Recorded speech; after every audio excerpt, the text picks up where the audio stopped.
everybody, and welcome to Reloading with Brittany Scovel. I am your host, Brittany Scovel, and I will just say, big heads up, you're gonna have to bear with me because this is my first time ever talking in front of a camera and not real life, like TikTok 10-second little clips. So this is a really big adjustment for me. It's really weird.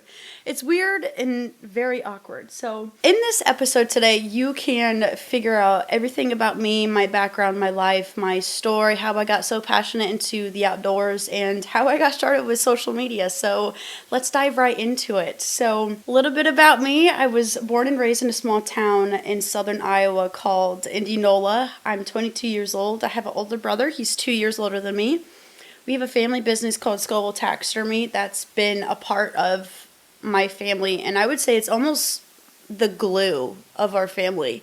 We're going on 23 years in business, which is crazy. I was in a lot of different sports growing up. I think I clocked maybe 8 or 9 different sports: track, cross country, swimming, volleyball, tennis, golf, trap, archery.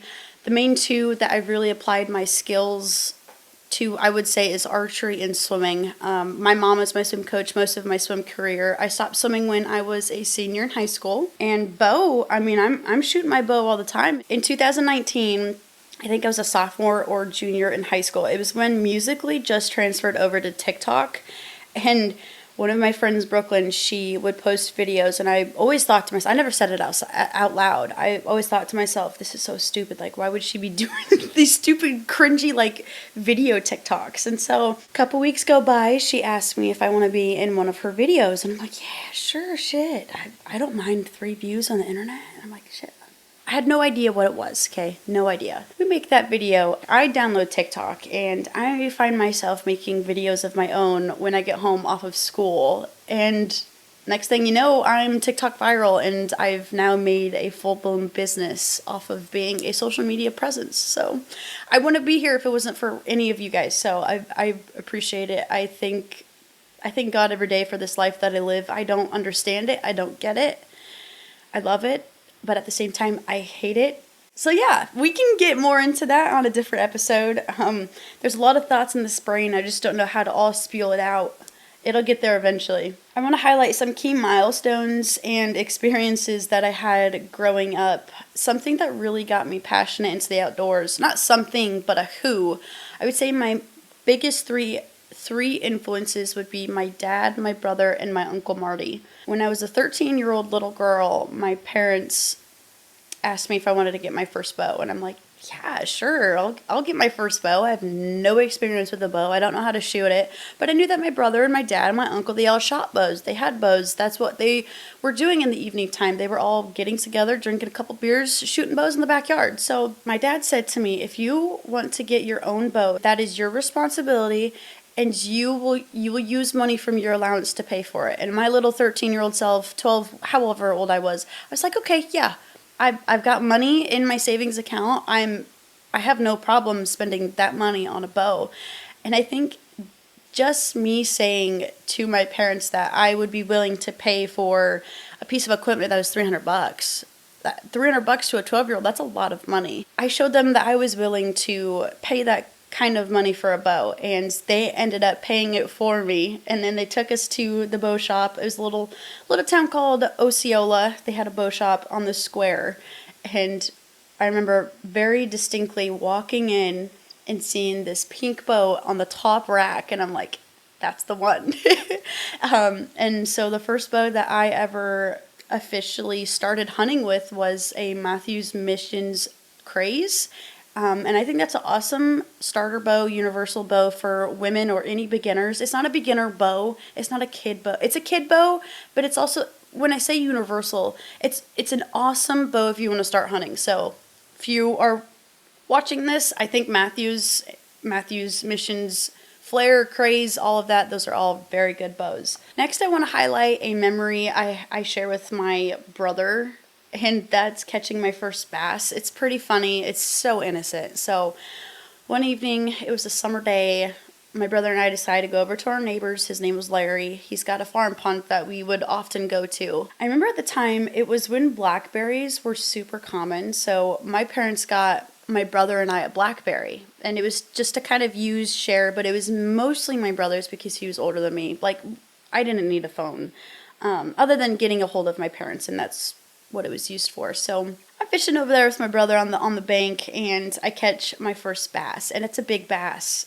And he's telling me it's a big bass. I get it off the hook. I'm having him take a picture of me with this little BlackBerry little camera screen, and I send a text to my mom and dad, and I said, I coat a bass. It was literally coat and bass, not bass, bass. It was just a picture of me and this big ass bass I was holding. So that was just a funny memory I'll never forget. So switching gears a little bit, I want to talk about the birth of My Own Worth. If you don't know what My Own Worth is, it is an Instagram account I created back in 2021. The winters of 2021 and 2022 were probably the worst winters I've ever experienced. I suffered with really bad anxiety and depression. I don't know if you want to call it seasonal depression at that point, but I was off the rockers. I was seeking a therapist. I was on medication. I was not okay. I was struggling with my body image. I was so incredibly skinny. I still am skinny, but I was really beating myself up with my body image all throughout high school. I was in sports, various sports.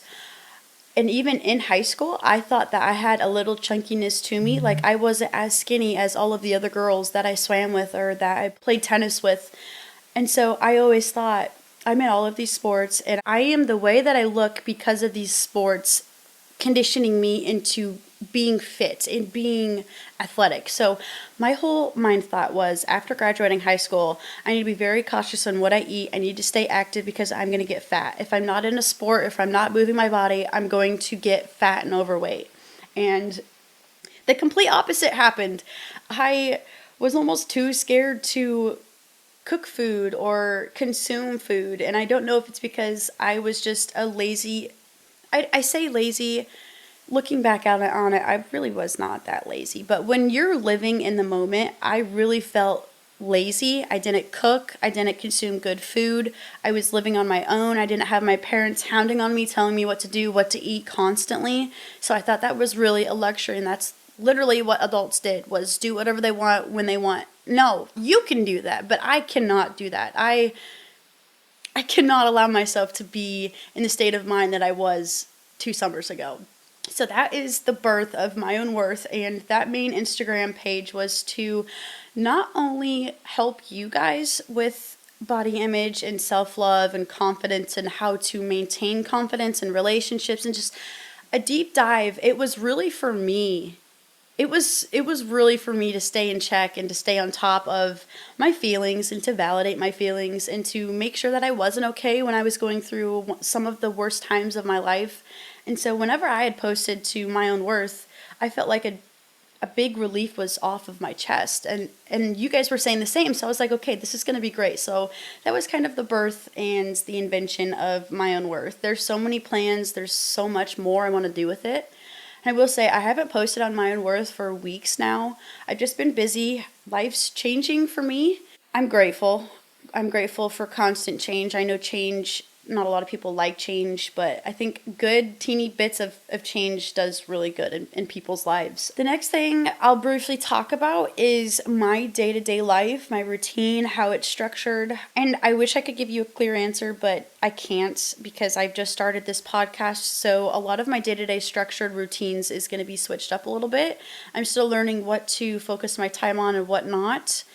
Another exciting thing, and we can talk about this on another podcast, but I think most of you know that I ran through a management. So I have an awesome management team that helps me with brands, sponsorships, really anything universal. If there's any social event or social ran thing where you see a lot of influencers together, it's typically because my management best put me in contact with those people to experience and network. So I really appreciate the social aspect of it. It's good money as well. But I really want to do an episode and talk to you guys about what I've been cooking up lately. And that's this podcast. And I have a virtual assistant. So her name is Olivia. She's from Oklahoma. I don't even know if Olivia is going to be watching this episode. But I would say this is her first week working with Olivia, and she's my virtual assistant. She has all of the logins to all of my socials. Yeah, she's just like the extra hands that I need. There's a lot of things in my inboxes that I overlook or don't see. There's a lot of things that I don't know if it's worth it or not. I kid you not, I get thousands. I wouldn't say thousands, but at least a couple hundred of emails each day. I'm not even kidding you. That was another thing why I wanted to hire on a virtual assistant was she has helped me build my structured routine, my day-to-day routine. She schedules appointments for me. She overlooks my meetings. It's awesome. It is so awesome. So yeah, if you want to see an episode about management and my virtual assistant, anything about that, let me know. I can definitely do an episode on that. Some questions that you can expect for me to address would be a peek into the day-to-day life of Brittany Scovel, discussing planning and the preparation of outdoor content. And I said I would be answering this right now, but I said depends if it's going to be traveling, if I'm going to have to travel, or if it's local. I'm going to be sharing funny or unexpected moments that happen behind the camera, which I keep saying Abby. Abby is Abby Graves' production. She is the one that is going to be helping me with this podcast. She's going to be the brains and literally the BTS behind this whole podcast. So let's give a round of applause to Abby because she is honestly the real reason why I'm here. I'm so grateful for you, Abby. I'm glad you reached out to me. I'm glad we're here doing this. YOLO, you only live once. I'm so nervous right now. I'm so nervous. Other things that you can expect from me is asking me any questions. If there's a question, if you follow me on social media and there's any question that you have for me, I might create like a highlight or a folder. So if you want to ask me a question and you want to see it on the podcast, you know exactly where to go to expect it to be asked on the podcast. So maybe that's something that I look into. Also, drop a comment. Should I start an Instagram page and a TikTok page for this podcast, or should I just add it onto Brittany Scovel and have it be on my main pages? I've been thinking about that. Personally, I think I want to keep it on my main page so it gets shown as Brittany Scovel and not just the podcast separately. I don't want to start that whole other entity. But if you think it's smart, you tell me, Linda. Oh, another thing that I really want to do for this podcast is open 3 to 5 small business boxes like I used to. So remember when I used to post about those TikToks about the unboxings, literally had like 20 unboxings a day from small businesses? I want to start doing that. I want to do maybe 3 to 5 small business unboxings. So if you're watching this and you think that's a good idea, I want to add that and have that be like my ads, my sponsored monetized ads, small businesses, or any brands that I work with that really fit my niche. Discussing upcoming adventures and content projects. So we can definitely talk about the time Austin and I went offshore fishing in St. Croix, U.S. Virgin Islands. If that is an episode you would want to listen to, let me know. We can definitely talk about that. We can definitely talk about the outfitter I work for in Colorado, Platte Basin Outdoors. I have found myself catching flights, going over to Colorado all the time since I've started waterfowl hunting. I would say I'm 75% sure I'm going sturgeon fishing in Idaho. I just have to execute the plans a little bit, and I'm not going to be able to have Austin with me, so I don't want to go by myself. I definitely don't want to go by myself, especially as a female. So I want to see if my dad can go with me. But sturgeon fishing, if you don't know what a sturgeon is, I'm either going to have Abby attach it if she can, or look up what a sturgeon fish looks like. They're so big you can't pull them out of the water. That's been a dream of mine. Turkey season's coming up this spring. I initially wanted to do a turkey tour. I don't know if time-wise if I'm going to have time to even do that. At least I could do maybe a Colorado turkey, an Iowa turkey, and a Missouri turkey. So I guess we'll see. So stay tuned for that. I will be doing Missouri archery early rut this year. So in September time, when fall comes around, you can expect a lot of bow hunting. Hopefully, I'm hoping waterfowl and bow hunting can really mesh together in my life this year. I'm hoping the two worlds can work together. But at least this is what I think. You can't do both and call yourself a pro or be really good at both. To me doing both waterfowl and bow hunting and rifle hunting, all of that, I felt like in the time I was mediocre. I felt mediocre because I wasn't valuing my time dedicated spent to one. I see better potential in myself when I really value and dedicate my time to one. Something that you can expect in the future is the works and pipelines of a 2024 spring women's shed hunt in Northeast Missouri that I'm trying to plan. I just have to execute it, and it's so close to being done. And then I will start inviting. I think we're gonna have 10 girls come out. I'll put it out on Instagram if you're interested. All the information will be on Instagram or one of my socials. SHOT Shows. I will be at the Iowa Deer Classic this year. So if you are from Iowa or in the surrounding areas of Iowa, I will be at the Deer Classic. I'm hoping to do something with this podcast while I'm there with some vendors. But I guess we'll see. I don't know if I'm going to have a space for a meet and greet or not like I did in 2021. But I at least will tell you what hours I will be at the Iowa Deer Classic. I also really want to get into traveling and going to different SHOT Shows. I really want the social community aspect of that. I think it'd be really fun just networking with other people, other like-minded people that all share the same passion, which is the outdoors. Some future partnerships. I will be working with Ford dealerships in the future. Tidewee, PC Fun Reels, if you know what PC Fun Reels are, not just reels, they're a universal brand really, but mainly fishing. Tidewee is all of the heated jackets and stuff that you see, those blinds, the 360 blinds that you step in and you can't see in, but you can clearly see out 360. So yeah, that's pretty cool.